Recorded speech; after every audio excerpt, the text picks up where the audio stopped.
क्या कर रहे थे हम लोग? वही जो करते कहते और सुनते चले आ रहे हैं कि ध्यान में ही ज्ञान है।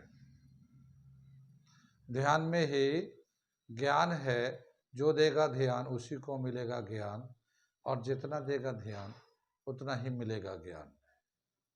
थोड़ा ध्यान थोड़ा ज्ञान, ज्यादा ध्यान ज्यादा ज्ञान, क्योंकि ध्यान में ही ज्ञान है।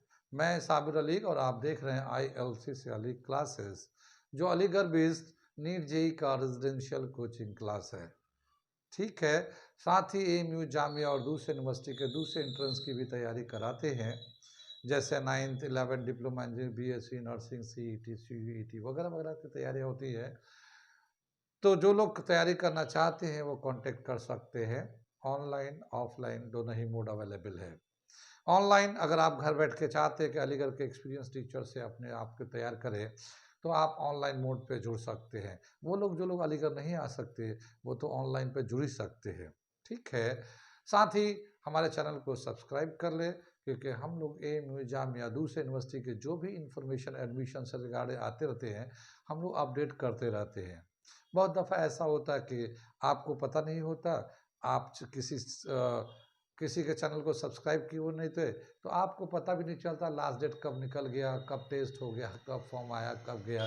तो इसकी वजह से क्या होता है कि आप बाद में जब लास्ट डेट निकल जाता है तो आपको खबर करते हैं, पूछते हैं कि भाई लास्ट डेट फॉर्म कब आएगा, क्या होगा। पता ही यहाँ चला कि यहाँ तो फॉर्म वॉर्म भर के लास्ट डेट कब का निकल चुका है। फिर आपका साल चला जाता है। तो अगर आप सब्सक्राइब करेंगे तो कोई खर्चा तो है नहीं कि आपको घर से कुछ जा रहा है। हाँ, लेकिन आप अपने आप को अपडेट रख सकते हैं। यूनिवर्सिटी के सारे इन्फॉर्मेशन आपको ऑटोमेटिकली आते रहेंगे। तो आप हमारे चैनल को सब्सक्राइब कर लें। ठीक, हम लोग क्या कर रहे थे? हम लोग कर रहे थे केमिस्ट्री क्लास 11 चैप्टर था इक्विलिब्रियम, और उसमें प्रीवियस क्लास में हम लोगों ने आयनाइजेशन और डिसोसिएशन ऑफ वीक एसिड और उसका एक आयनाइजेशन कांस्टेंट का वैल्यू निकाला था। साथ ही उसके बाद एक प्रॉब्लम भी कर दिया था उसमें प्रीवियस क्लास में 7.18। आज हम उसके बाद का जो प्रॉब्लम दे रखा है उसको हम कराने जा रहे हैं, और वो उसमें 7.19 जो है ये हमने क्वेश्चन लिखा है।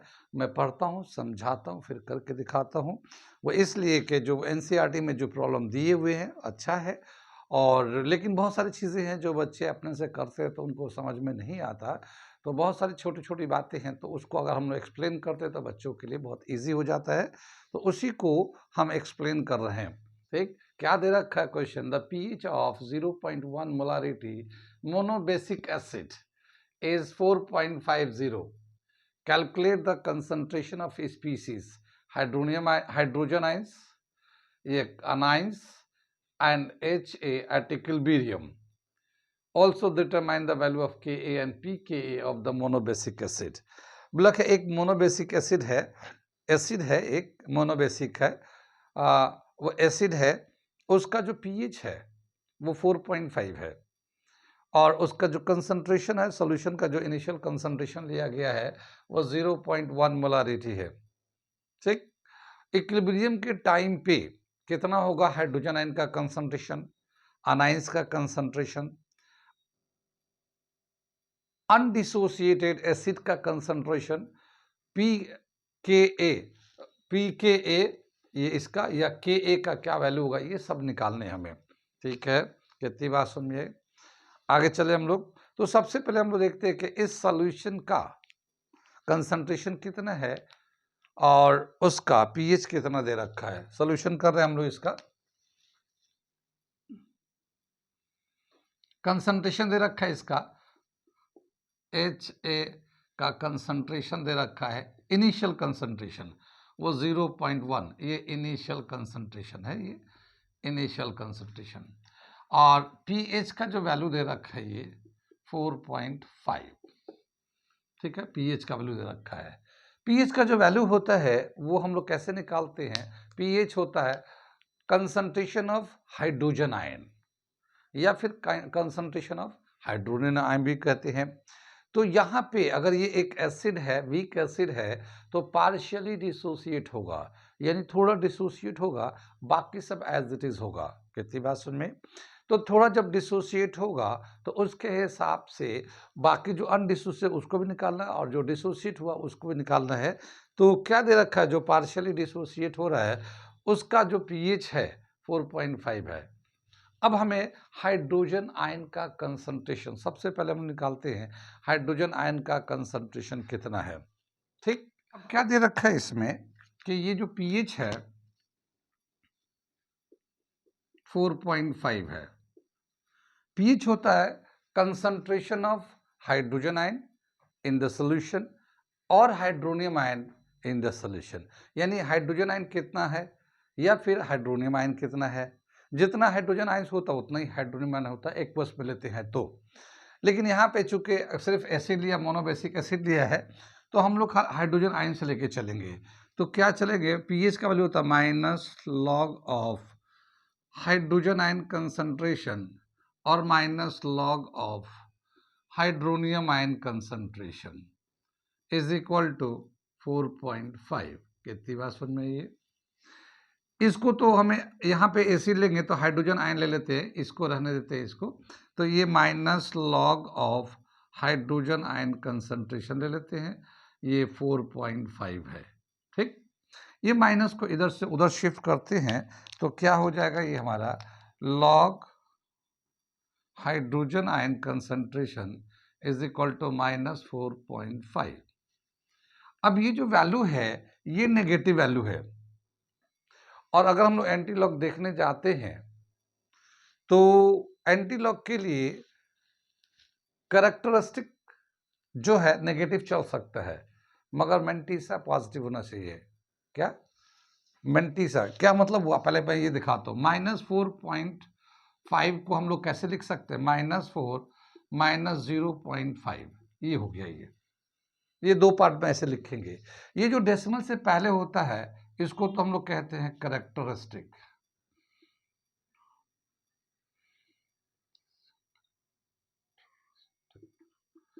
ठीक है ना, कैरेक्टरिस्टिक हो गया ये। और डेसिमल के बाद जो होता है उसको कहते हैं मेंटिसा।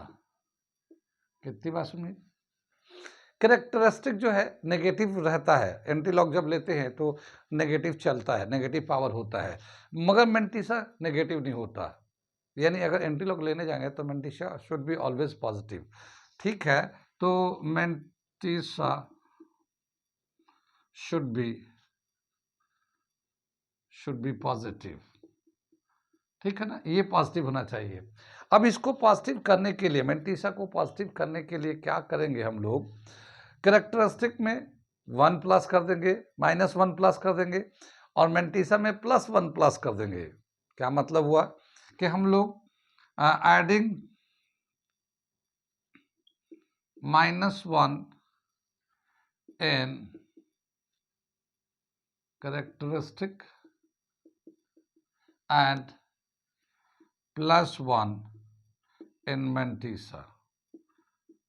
ठीक है ना, अगर प्लस करना चाहते हैं तो इस तरह से करना पड़ता है।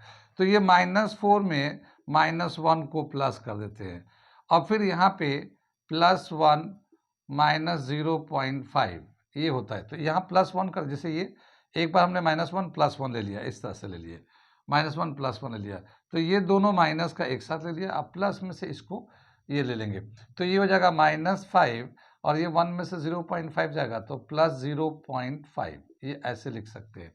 अब ये कैरेक्टरिस्टिक जो है नेगेटिव है, मेंटिसा पॉजिटिव हो गया। अब इसका हम लोग वैल्यू देख सकते हैं। इसको एक साथ अगर लिखना चाहेंगे तो क्या लिखेंगे, 5 पे पावर लगाते हैं 0.5, ये एक साथ लिखेंगे, तो ये जो माइनस है इसको इस पे बार लगा देते हैं।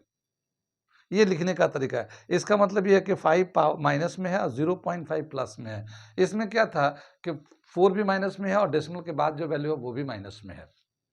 कितनी बात समझ में यहाँ पे समझ में आए? ये जो चीज़ है वो एनसीईआरटी का जो एग्जाम्पल दे रखा है 7.19, इसमें इस चीज़ को मेंशन नहीं किया है कि ये कैसे, वो डायरेक्ट वैल्यू यूज़ किया गया है। ठीक है, डायरेक्ट वैल्यू यूज़ किया है, वो हम इसको यहाँ पे एक्सप्लेन कर रहे हैं कि कैसे ये वैल्यू आता है। अब मैं आगे दिखा रहा हूँ, इसके बाद ये वाला पॉइंट समझ में आ गया। तो इसको जो है हम लोग चाहें तो इसको दूसरे तरीका से लिख सकते हैं। कैसे लिख सकते हैं वो वहाँ से पूरी डिटेल है, वो नोट कर लिए। मैं यहाँ पे इसको 5 बार 0.5 ऐसे भी लिख सकते हैं हम लोग। कुछ बात समझ में आ रही है? ठीक है, इसको मैं ऐसे कर देता हूँ, -5 0.5 ऐसे लिख देते हैं इसको, और फिर इसको एक साथ लिखने के लिए -5 0.5 ऐसे भी लिख सकते हैं। ठीक है ना, ये -5 प्लस, तो इसमें -5 में से 0.5 प्लस वाला जो माइनस कर दो इसके बराबर आ जाएगा। लेकिन ये जो मेंटिसा ये पॉजिटिव में, अब ये लॉग देख सकते हैं, मगर यहाँ पे वो माइनस में था तो नहीं देख सकते थे। कितनी बात सुनी, इसको हम लोग ले लिया। अब हम लोग taking anti log, taking anti log, जब एंटी लॉग लेंगे तो ये लॉग कैंसिल हो जाएगा और यहाँ पे हाइड्रोजन आयन कंसंट्रेशन आ जाएगा। ठीक, ये जो 10 डेसिमल से पहले जो वैल्यू होता है, जो कैरेक्टरिस्टिक कहलाता है, वो तो पावर में चला जाता है। जितना भी वैल्यू हो 10 टू द पावर, जैसे -5 था तो ये -5 हो गया, ये इस तरह से। और ये जो वैल्यू होता है डेसिमल के बाद, सॉरी यार ये क्या लिख दिया, ये हमारा 0.5 था, ये 0.5। इसका जो वैल्यू, या 50 ले लेते हैं, इसका जो वैल्यू है एंटी लॉग के टेबल में लिखते हैं, और जो एंटी लॉग के टेबल में इसका वैल्यू दे रखा है बुक में 3.162, ये वैल्यू दे रखा है इसका। क्या है, लॉग में जब भी कभी किसी टर्म का लॉग लेते हैं तो पहले नंबर को स्टैंडर्ड फॉर्म में लिखते हैं, और लॉग के टेबल से जो वैल्यू उठा के लाते हैं वो हम लोग डेसिमल से लिखते हैं। ये तो लॉग का हो गया। एंटी लॉग में क्या होता है कि हम लोग डेसिमल के बाद का वैल्यू को देखते हैं, जिसको मेंटिसा कहते हैं, उसको एंटी लॉग में देखते हैं, और जो वैल्यू मिलता है उसको स्टैंडर्ड फॉर्म में लिखते हैं। तो ये 0.50 का टेबल में हम लोग 0 के कॉलम में जाके देखा एंटी लॉग में, 0.500 के कॉलम में, और उसका वैल्यू आता 3.162। इस तरह से लिखते हैं हम लोग, 3162 दे रखा, लेकिन हम इसको लिखते हैं 3.162। कितनी बात सुनिए, आगे चले, यहाँ तक कुछ पूछना तो नहीं है, नोट कर लिए इसको, थोड़ा सा मैं मिटाऊंगा, ये पॉइंट समझ लीजिए, ये आगे बहुत काम आएगा दूसरे क्वेश्चन को करने के लिए, कि यहाँ पे माइनस में और यहाँ के माइनस में क्या डिफरेंस है, नोट करिए। ठीक है, मिटाता हूँ अभी, इधर से हम लोग मिटा दे रहे हैं। यहाँ पे जो कंसंट्रेशन हो गया, हाइड्रोजन आयन कंसंट्रेशन, वो आ गया 3.16 10 टू द पावर -5। ये हम लोग डेसिमल के 2 डिजिट तक लिखा, क्योंकि बुक में डेसिमल के 2 डिजिट तक यूज किया है। ये जो हमारा एसिड था, मोनो एसिड था, ये हाइड्रोजन ए जो था, जब ये डिसोसिएट होगा, और वीक एसिड है, डिसोसिएट होगा, तो इक्विलिब्रियम के टाइम में इसका जो कंसंट्रेशन हाइड्रोजन आयन का होगा, और ये आयन दोनों बराबर ही होंगे। ये हाइड्रोजन आयन का कंसंट्रेशन और इसका आयन का नेगेटिव आयन का कंसंट्रेशन दोनों बराबर होंगे। तो क्या हुआ कि ये हाइड्रोजन आयन का कंसंट्रेशन अगर इतना है, तो ये जो ए नेगेटिव आयंस है इसका भी कंसंट्रेशन इतना होगा। एट इक्विलिब्रियम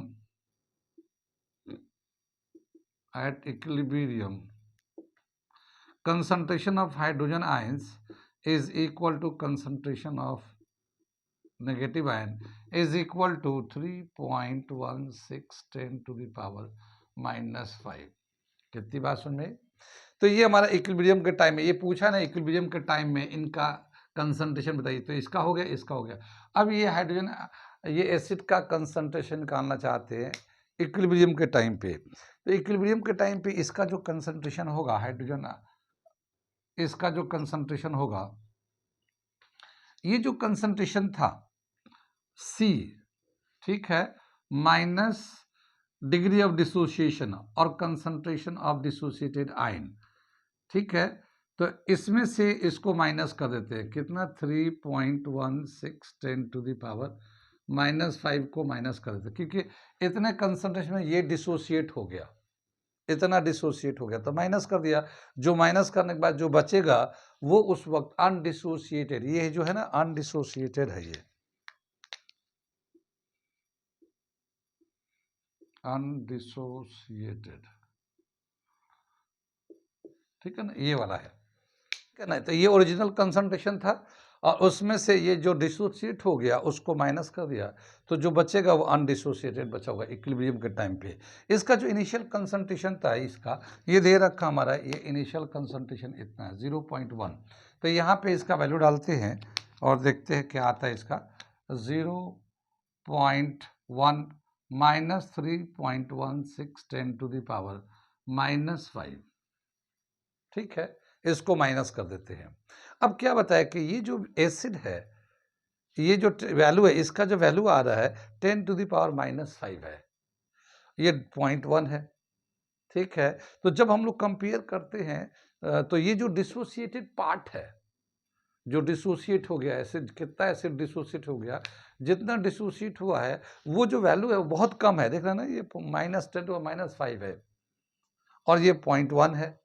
इसके कंपेयर में ये वैल्यू बहुत कम है, तो हम लोग इस वैल्यू को नेग्लेक्ट कर सकते हैं और हम लोग ये वाला जो कंसंट्रेशन, जो बचा हुआ जो कंसंट्रेशन है, वो अप्रॉक्सीमेटली हम लोग 0.1 के बराबर ही आ जाता है ये। यानी इसमें से इसको माइनस करें तो इतने के बराबर आ जाएगा वैल्यू। कहाँ कहाँ समझ में आए? ये आ रहा है? कोई डाउट तो नहीं है किसी को? ये चूंकि छोटा सा वैल्यू है तो जाहिर है इसमें से हम लोग इसमें से माइनस करते, बहुत छोटा वैल्यू है तो ये बच जाएगा, जितना था उतना ही है, अप्रोक्सीमेटली है, थोड़ा सा डिसोसिएट है, बाकी तो उसी के बराबर, इक्वल के बराबर है, जितना ओरिजिनल कंसंट्रेशन है लगभग उतना ही कंसंट्रेशन अभी भी है। तो ये समझ में आ गया इसका कंसंट्रेशन इक्विलिब्रियम के टाइम में कितना है, ये समझ में आ गया। अब हम लोग के ए का वैल्यू निकालने जा रहे हैं, के ए पी के ए।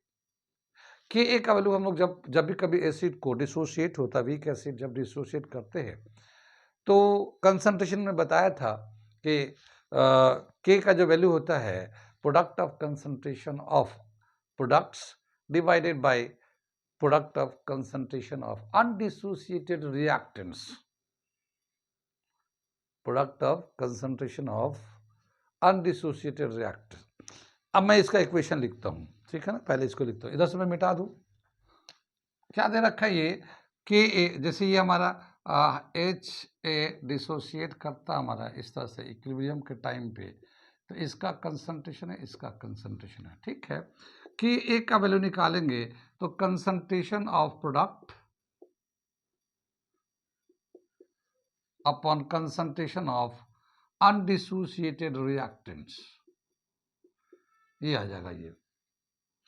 ये दोनों ही कंसंट्रेशन बराबर है, ये यहाँ पे दिखा रहा है, ये दोनों ही बराबर है। तो हम लोग चाहे तो इसको दोनों को हाइड्रोजन आयन से चेंज कर देते हैं और इसका स्क्वायर कर देते हैं, इसको हटा के हाइड्रोजन लिख दिया और फिर ये इसका स्क्वायर हो गया, ये कंसंट्रेशन ऑफ हाइड्रोजन।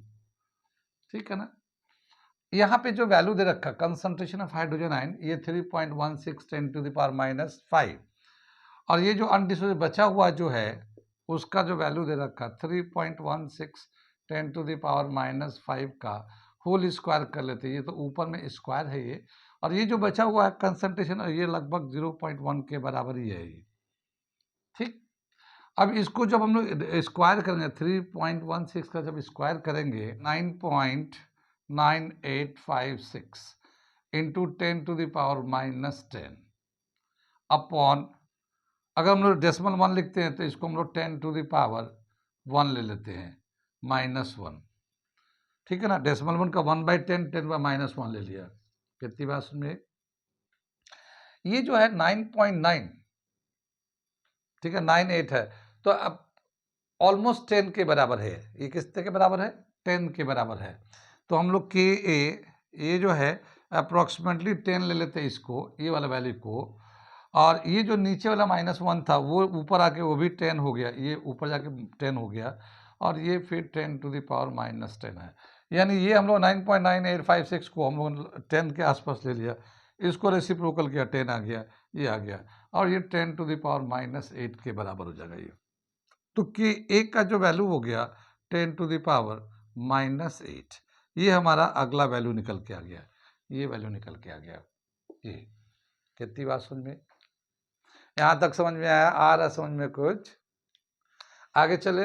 अब हमसे पूछा पी के ए का मतलब हम लोग पी, जैसे पीएच निकालते हैं minus log of concentration of P के ए, ठीक है, तो उसको निकालते हैं, इसे मिटा दे।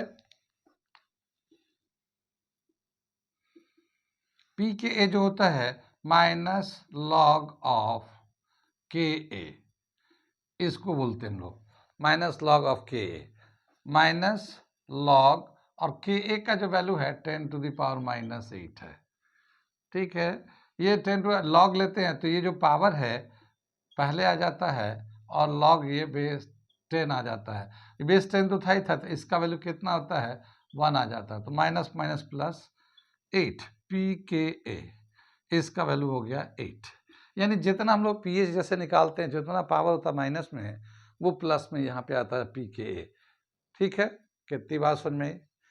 ये समझ में आ गया, कहाँ कहाँ समझ में आया ये, और समझ में आया कैसे हम लोगों ने किया। इसमें जो सबसे जो इम्पोर्टेंट पार्ट था वो सबसे पहला था, जो pH जो दे रखा था 4.5, वो माइनस pH हो गया, माइनस 4.5 हुआ, और वहाँ करेक्टरिस्टिक और मेंटिशा को डिफरेंस करने के लिए क्या देखे जाते हैं, करेक्टरिस्टिक नेगेटिव हो सकता है, पॉजिटिव भी हो सकता है, लेकिन मेंटिशा हमेशा ही पॉजिटिव होना चाहिए अगर एंटी लॉग देखना चाहते हैं। तो उस नेगेटिव वैल्यू को 0.5 जो था उसको हम लोगों ने पॉजिटिव बनाया है +1 करके, और उसमें -1 करके बैलेंस कर दिया इक्वेशन को, और उस तरह से हम लोगों ने किया। तो वो एक इम्पॉर्टेंट पार्ट था जो बच्चों को बुक में दे रखा है, समझ में कम आता है, लेकिन ये है कि वो मैंने एक्सप्लेन कर दिया, बाकी सब ठीक है। कितनी बात सुनिए, नोट कर लिए इसको, अगला भी मैं इसके एग्जाम्पल को समझाता हूँ, लिखता हूँ, फिर 7.20 में करने जा रहा हूँ, ठीक है ना। ये अगला क्वेश्चन आप लोग लिख दिया, क्या दे रखा, मैं पढ़ता हूँ, समझाता हूँ, फिर करके दिखाता हूँ क्या है ये। Calculate the pH of 0.08 molarity solution of hypochlorous acid HOCl. The ionization constant of the acid is 2.5 10 to the power -5. Determine the percentage dissociation of hypochlorous, यानी कि इसका परसेंटेज में बताना है, परसेंटेज डिसोसिएशन। इस क्वेश्चन में जो है क्या बता रहा है कि एक हमारा एसिड है और उसका जो कंसंट्रेशन है वो 0.08 मोलारिटी है, और उसका जो डिसोसिएशन कांस्टेंट है 2.5 10 टू द पावर -5 है। ये तो दो दे रखा वैल्यू। अब हमें इसका जो आंसर है पीएच भी बताना है, पीएच में बताना तो नहीं है लेकिन पीएच बता देंगे इसमें, लेकिन हमें बताना है कि परसेंटेज डिसोसिएशन कितना हो रहा है, परसेंटेज में बताना है ये यहाँ पे थोड़ा सा अलग है। ठीक है, तो हम लोग करते हैं इसका, क्या दे रखा है, ये एक एसिड है हाइपोक्लोरस एसिड। तो सॉल्यूशन करते हैं, इसका जो इनिशियल कंसंट्रेशन है, इनिशियल कंसंट्रेशन दे रखा 0.08 m, और इसका जो Ka है, डिसोसिएशन कांस्टेंट है 2.5 10 टू द पावर -5 है ये। इसको अगर हाइपोक्लोरस को अगर हम लोग क्लोरस को वाटर में अगर डिसोशिएट करते हैं तो ये वीक एसिड है तो थोड़ा डिसोशिएट करेगा तो थोड़े हाइड्रोजन बन जाएंगे या फिर हाइड्रोनियम आयंस बन जाएंगे, हाइड्रोजन बन जाएंगे या फिर हाइड्रोनियम आयन बन जाएंगे, और Cl-। हम लोग ऐसे भी कर सकते हैं, हाइड्रोजन आयंस बन जाएंगे, या फिर हम लोग हाइड्रोनियम आयंस बता सकते हैं इसको, ठीक है ना। ये हमारा आ जाएगा, इन दोनों में से कोई भी ले सकते हैं, हाइड्रोजन आयन कंसंट्रेशन। कितनी बात सुन में आई। अब क्या बताया कि जिस वक्त इक्विलिब्रियम होगा, जिस वक्त जो हाइपोक्लोरस एसिड है टूटने के बाद जिस वक्त इक्विलिब्रियम आएगा, तो उस वक्त जो रिएक्शन कांस्टेंट, डिसोसिएशन कांस्टेंट है, उसका जो वैल्यू होता है वो हम लोग कैसे लिखते हैं, dissociation constant of acid Ka, dissociation constant of acid, concentration of product, ठीक है ना, concentration of products upon concentration of undissociated reactants, undissociated reaction। ये जो है ना हाइपोक्लोरस एसिड है, ये वीक एसिड है, तो कितना इसका डिसोसिएट हो गया, कितना अनडिसोसिएटेड है वो यहाँ लेंगे। हम लोग मान लेते हैं कि ये भी x है, ये भी x है, ये जो डिसोसिएटेड हुआ है वो x हुआ है, तो जो बचा हुआ है वो कितना है। तो यहाँ पे मैं यहाँ पे एक समझा, let x part of the acid is dissociated at equilibrium,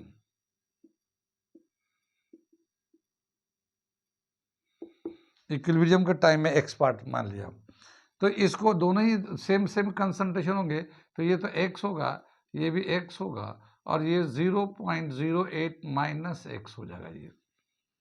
ठीक है, इसको मल्टीप्लाई करेंगे एक्स स्क्वायर, और ये क्या बताया कि ये जो चूंकि वीक एसिड है, और वीक एसिड में क्या होता है कि ये 0.08 है, इसमें से इसको अगर माइनस करते हैं तो ये अप्रॉक्सीमेटली इतना ही आ जाएगा, क्योंकि ये जो हाइपोक्लोरस एसिड है वो वीक एसिड है, और उसका जो है डिसोसिएशन जो होगा बहुत ही कम होगा। तो इस कंसंट्रेशन के कंपेयर में जो एक्स का जो वैल्यू होगा वो बहुत ही कम होगा। यहाँ पे दिखाते हैं the value of x is much much less than 0.08। ठीक है,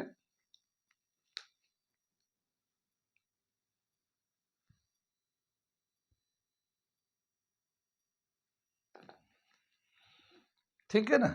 ये हमारा दे रखा है इसका के ए का वैल्यू दे रखा है, डिसोसिएशन कांस्टेंट का वैल्यू दे रखा हमारा कितना दे रखा है ये 2.5 10 to the power -5 is equal to x square upon 8 into 10 to the power -2। मैं ये 0.08 को हम लोग ऐसे भी लिख सकते हैं, यहाँ पे 8 into 10 to the power -2 m molarity भी लिख सकते हैं इसको।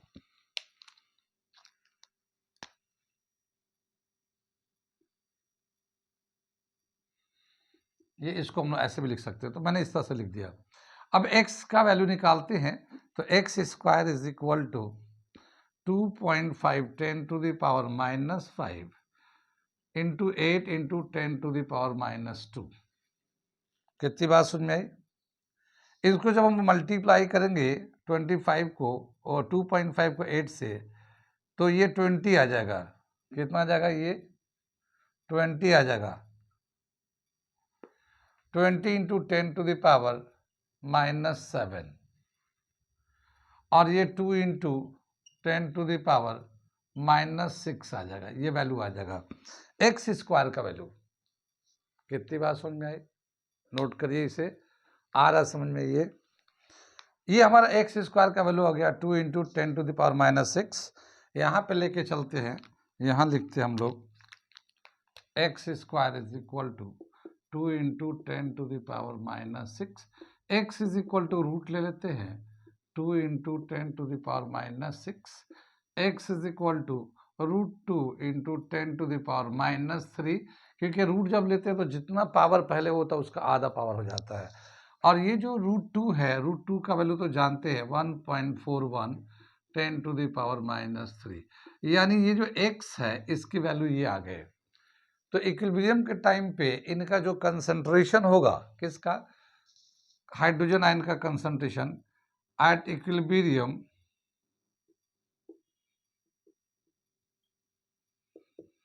concentration of hydrogen ions is equal to concentration of OCl minus is equal to 1.41 10 to the power -3। ये इतना कंसंट्रेशन इन दोनों का आ गया। ठीक है ना। और ये हमारा हाइड्रोजन आयोडाइड का कंसंट्रेशन तो इतना था ही था। ये यहाँ सॉरी प्लस लिखेंगे यहाँ पे। ठीक है ना। अब अगर हम लोग इसका पीएच निकालना चाहते हैं, पीएच में निकाल देता हूँ यहाँ पे, तो पीएच क्या आ जाएगा? PH is equal to concentration of hydrogen ions, oh sorry, negative log of concentration of hydrogen ions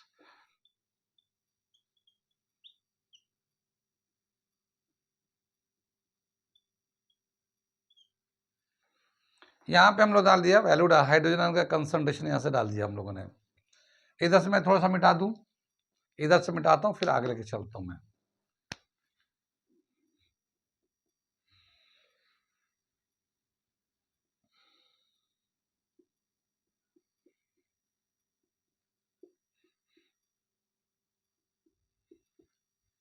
इसको हम लोगों ने लॉग से मल्टीप्लाई कर दिया, माइनस तो बाहर रहने दिया, लॉग 1.41 ले लिया, ये मल्टीप्लाई था प्लस कर दिया, प्लस करके लॉग, और ये जो पावर था पहले आ गया कोफिशिएंट में, तो वो देखिए यहाँ पहले कोफिशिएंट में कर दिया, log 10 कर दिया, यहाँ बेस 10 होता है तो इसका वैल्यू जो है ना 1 हो जाता है।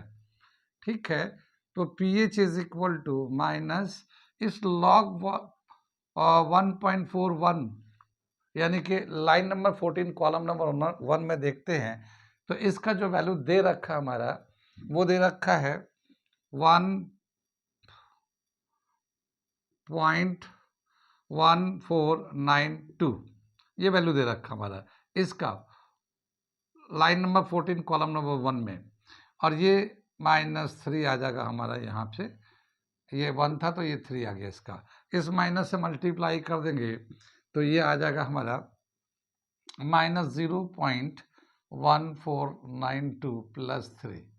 ठीक है, अब 3 में से ये वाला वैल्यू को माइनस कर देंगे तो pH का जो वैल्यू आएगा वो आ जाएगा 8058.2, ये हमारा आ जाएगा वैल्यू।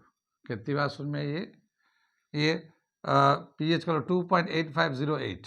अगर हम लोग डेसिमल के 2 डिजिट तक रखना चाहते हैं तो pH का वैल्यू आएगा 2.85 डेसिमल के 2 डिजिट तक।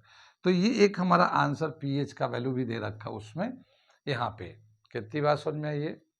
अब हमें परसेंटेज डिसोसिएट का निकालना। परसेंटेज डिसोसिएट कैसे निकालते हैं? सो द हाइपोक्लोरस कितना डिसोसिएट हो गया इक्विलिब्रियम के टाइम तक, और कितना हम लोगों ने उसका इनिशियल कंसंट्रेशन लिया है। तो जो डिसोसिएटेड पार्ट है हाइपोक्लोरस का वो ऊपर लेंगे और जो इनिशियल कंसंट्रेशन था वो नीचे लेंगे, फिर 100 से मल्टीप्लाई करेंगे, परसेंटेज में चेंज कर देंगे। तो हम लोग जो है परसेंटेज डिसोसिएशन निकाल रहे हैं।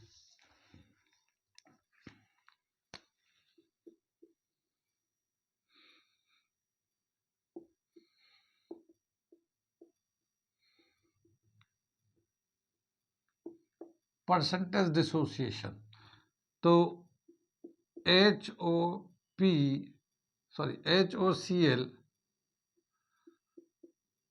dissociated upon HOCl initial concentration,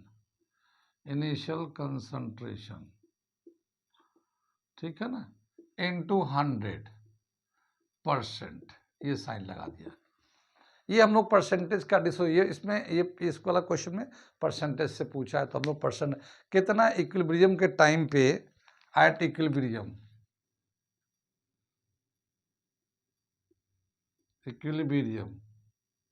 ठीक है ना, तो इक्विलिब्रियम के टाइम में कितना डिसोसिएट हो जाता है, कितना इनिशियल कंसंट्रेशन था, उसको 100 से मल्टीप्लाई परसेंटेज का साइन लगाया। तो इक्विलिब्रियम में देखिए यहाँ पे जो ना ये आइंस दोनों बने थे और इसका जो वैल्यू था 1.41 10 टू द पावर -3, तो ये था 1.41 10 टू द पावर -3। ये जो डिसोसिएटेड का इक्विलिब्रियम के टाइम में कंसंट्रेशन था जो आइंस बने थे, और इनिशियल कंसंट्रेशन कितना था हमारा 0.08, इनिशियल कंसंट्रेशन ये हमारा 0.08 था। परसेंटेज निकालना चाहते हैं 100 से मल्टीप्लाई कर देते हैं, परसेंटेज का साइन निकाल लेते हैं, ये परसेंटेज निकाल लेते हैं हम लोग। इसको सिंप्लीफाई कर देते हैं तो कैसे आ जाएगा, ये 1.41 10 टू द पावर -3 और ये 8 into 10 to the power -2 into 100%। ठीक, इसको अगर हम लोग करते हैं इसको तो 2 कैंसिल हो जाएगा ये, और एक पावर इसका इसमें से कैंसिल हो जाएगा तो 10 बच जाएगा यहाँ से, तो ये आ जाएगा 14.1/8, परसेंट का साइन लगा दिया। ठीक है ना, परसेंट का साइन लगा दिया। ये 8 से इसको डिवाइड करता 8 1 8 आ जाएगा, तो 1.76%, ये हमारा इतना परसेंट डिसोसिएट हुआ है। कितनी बात सुनिए, 1.76% का डिसोसिएशन हुआ, परसेंट में दिखाया। तो अब ये बताना कहाँ कहाँ समझ में आया, ये कहाँ कहाँ समझ में आया, कहाँ कहाँ नहीं है। ठीक है, तो ये था क्वेश्चन नंबर 7.20 जो एनसीईआरटी में दे रखा था। इसमें जो पूछा गया नया जो पूछा है वो है परसेंटेज। ठीक है, हर सवाल में कुछ ना कुछ थोड़ा सा अलग है, और कुछ तो ऐसे चीज़ें हैं जो बिल्कुल ही समझाने की ज़रूरत पड़ रही है। तो उस तरह से ये हो गया हमारा क्वेश्चन 7.20। ये एग्जाम्पल कंप्लीट हो गया। आगे हम लोग अगला क्लास में अगला टॉपिक करेंगे, क्या दे रखा, dissociation constant of weak base. तो हम लोग कंटिन्यू रखेंगे और नेक्स्ट क्लास में इसको करते हैं, dissociation constant of weak base. आज यहीं पर मिलते हैं।